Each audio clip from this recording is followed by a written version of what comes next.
Business Club de France des entrepreneurs avec Michel Picot. Bienvenue dans le Business Club de France des entrepreneurs. Aujourd'hui, on va s'intéresser à une entreprise très particulière. Elle fabrique du son, du très bon son, et cela depuis 1938. Mais tout de suite, place à l'actu. Nextis, basé à Demigny en Saône-et-Loire, a mis au point une solution d'emballage souple et 100% recyclable, et grâce à une nouvelle matière et un procédé technique unique et breveté. Et selon le journal Les Échos, l'entreprise annonce un emballage qui n'existe pas encore sur le marché. La PME vise une commercialisation de son produit d'ici à 2026. Dans le Doubs, Peugeot Saveur a inventé le premier moulin à sel glace. Il permet plusieurs moutures et plusieurs textures, du sel craquant au sel ultra fin avec un grain inférieur à 250 microns.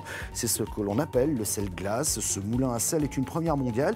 Ce mécanisme sera progressivement déployé sur toute la gamme des moulins à sel de Peugeot Saveur.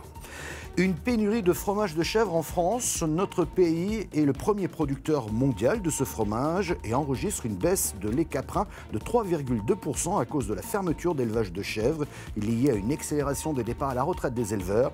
La filière s'appuie sur plus de 5000 exploitations contre 45 000 pour les vaches laitières. Ces difficultés devraient apparaître en 2026. Et pendant ce temps, le Roquefort fête cette année ses 100 ans. C'était le 26 juillet 1925 qu'a été adoptée la loi pour garantir l'appellation d'origine du fromage de Roquefort, une première mondiale pour un produit alimentaire. Aujourd'hui, 28% du Roquefort français est exporté et, inquiétude, les États-Unis sont le premier marché à l'export. Et nous allons retrouver notre invité tout de suite à Osgore, dans le Pays Basque, Timothée Cagnard. Bonjour. Bonjour Michel.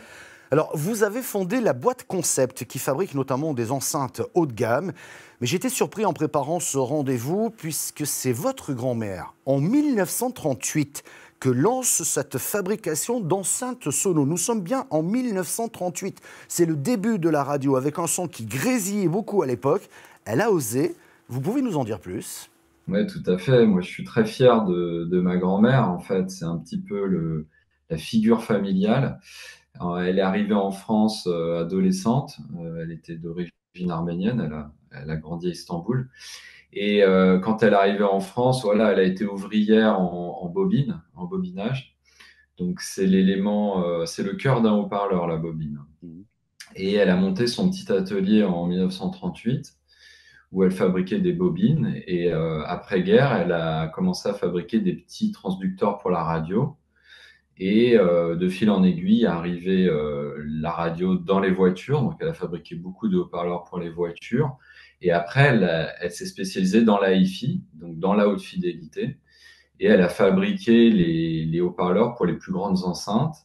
Et ça lui a donné envie de fabriquer ses propres enceintes. Donc, à partir des années 60, SIA a fabriqué des belles enceintes en bois. Et c'est devenu une marque référence, puisque dans les années 70, elle était leader. Et donc, c'était quelque chose d'assez incroyable. Femme, self-made woman, dans un domaine industriel qui était complètement contrôlé à l'époque par les hommes. Et c'est devenu un petit peu une figure qui a été aussi très médiatisée à l'époque, puisque c'était un symbole pour beaucoup. Oui, alors c'est assez formidable puisque cette marque, SIAR, à l'époque, vous l'avez faite perdurer et depuis l'entreprise s'appelle la boîte Concept. Oui, en fait, on a voulu garder le savoir-faire, donc l'aspect, on va dire, de haute fidélité, donc savoir-faire dans la hi-fi trad, et on a voulu l'adapter aux nouveaux usages. Donc en 2008, quand on a créé la société en famille, elle était encore là, ma grand-mère, elle était associée dans l'affaire. Il y a eu une révolution du numérique, on s'en souvient tous, avec l'arrivée de l'iPod et de l'iPhone, après l'iPhone 1. Tout le monde a numérisé ses CD, c'est-à-dire on a pris nos CD, on les a mis dans l'ordinateur et on en a fait des fichiers numériques. Et donc, on est passé du CD à l'ordinateur en très très peu de temps. Entre 2007 et 2009, on est passé du CD à l'ordinateur. Et donc, il y avait un problème identifié, c'était l'intégration de l'ordinateur et de la haute fidélité. C'est-à-dire que les gens ne savaient pas comment intégrer l'ordinateur. Donc, on a fait vraiment une étude marché. On est allé chez les gens, on est allé chez les fabricants, on a vu comment ça se passait et ça se passait pas très bien.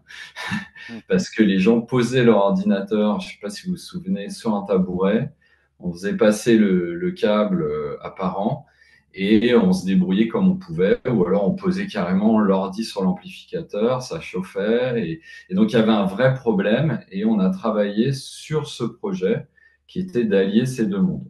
Alors aujourd'hui, il y a de nombreuses enceintes, parfois très mauvaises, en plastique. Mais vous, vous avez fait le choix de proposer du son, du très bon son, avec des meubles en bois. Pourquoi ce pari? Et puis, deuxième question, est-ce qu'il y a toujours des gens très sensibles au très bon son? C'est vraiment là qu'on a voulu travailler, c'est-à-dire qu'il y a eu un peu un no man's land dans les années 90-2000, c'est-à-dire que la qualité est venue baisser. On a eu, comme vous l'avez très bien dit, beaucoup d'enceintes en plastique qui venaient d'Asie. Et du coup, il y a toute une génération, on va dire, qui n'a pas été éduquée au bon son, ou peu éduquée au bon son, parce que voilà, la génération des gens qui ont 70-80 ans ont été éduqués à la hi-fi avec les deux grosses paires d'enceintes, le vinyle, puis le CD. Et entre la génération, on va dire, des 30-quarantenaires et celles qui ont 70-80 ans, il y a eu un petit no man's land avec une baisse de la qualité.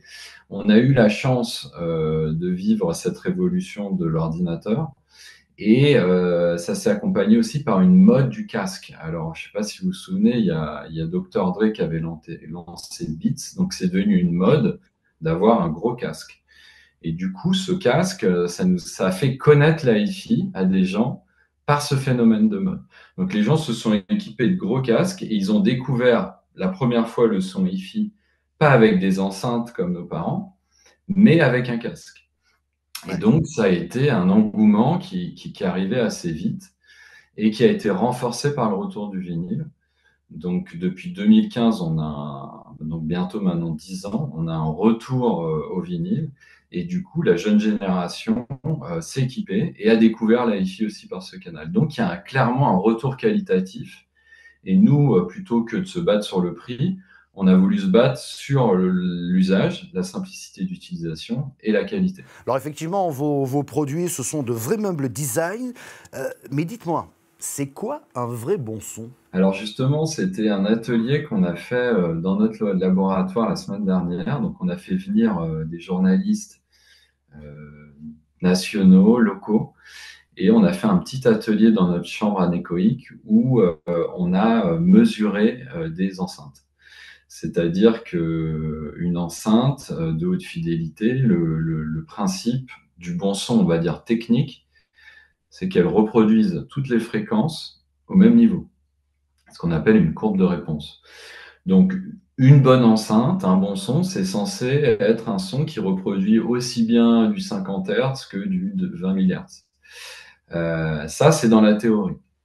Donc, nous, on veut faire un son le plus parfait possible et donc on travaille dans notre laboratoire sur nos parleurs et nos enceintes pour que la courbe soit la plus belle possible. Par contre, ce qu'on a fait écouter aux journalistes, c'est des défauts qu'on assume ou pas dans cette courbe.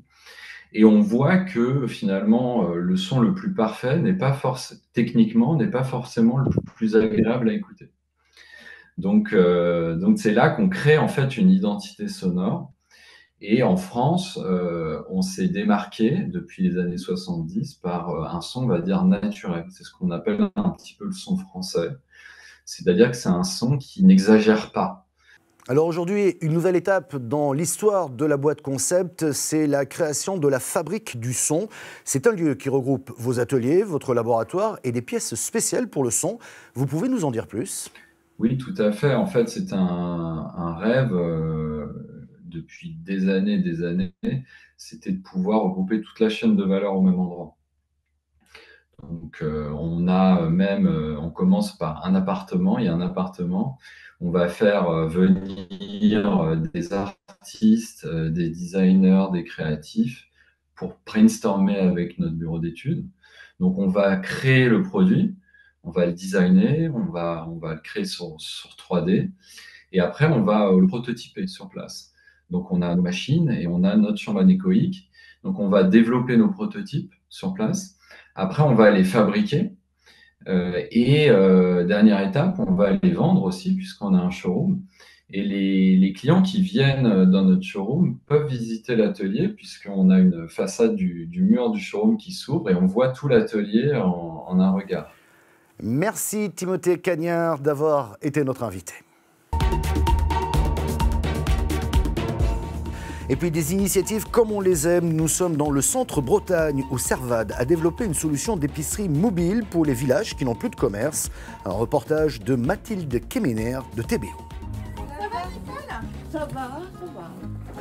Merci. Un poulet. Je suis Virginie Beltrami. Là, on est donc au centre Bretagne. Je travaille en épicerie ambulante. Je vais faire à peu près 40 clients aujourd'hui. J'avais envie de changer de métier. Et finalement, j'adore ce que je fais et je changerai pour rien au monde. Un petit 4x4, c'est très intéressant pour moi, qui ne conduit pas. En plus, elles sont sympas, alors c'est ma problème. Et voilà, je te mets ça dans l'entrée comme d'habitude. Oui, merci. Je suis fière de l'avoir. En fait, ce que j'adore, c'est le rapport humain, déjà avec les clients, de pouvoir rendre service parce qu'on ne fait pas, on vend bien sûr de l'épicerie ambulante, mais aussi on rend des services, on remplit des papiers, on change des ampoules. Moi, j'adore ce que je fais. Non, je vais prendre un paquet de madeleine. J'ai tout, ouais, je pense que j'ai tout. Souvent, les clients sont étonnés. Ça passe des produits ménagers au petit déjeuner, au repas, au dessert. Aux piles, je pense qu'on a tout. Pour moi, c'est essentiel pour les gens qui n'ont surtout pas de permis. Et puis après, on a aussi les gens qui conduisent, mais qui n'ont pas beaucoup de temps à eux, comme justement les agriculteurs. Claudie nous a laissé sa liste, parce que du coup, elle m'a expliqué qu'elle avait un village qui était compliqué, donc on va le faire pour elle, on va lui faire ses courses. C'est une entreprise déjà qui a 40 ans. On est la plus grosse entreprise sur le territoire Bretagne à faire ce métier-là. Nous, la particularité, c'est qu'on a plusieurs camions qui sillonnent les campagnes. Actuellement, on a 4 épiciers, dont 3 ambulants. Il y a beaucoup de villages qui nous sollicitent parce qu'elles ont les épiceries qui ferment. Donc voilà, on est vraiment sur cette croissance-là et sur cette dynamique-là. Merci beaucoup d'avoir suivi ce numéro du Business Club de France des entrepreneurs. Cette émission est disponible en replay vidéo sur le site internet de votre télévision locale. Nous sommes également présents en podcast audio sur toutes les bonnes plateformes. Et merci aux radios qui nous diffusent. Je vous retrouve la semaine prochaine.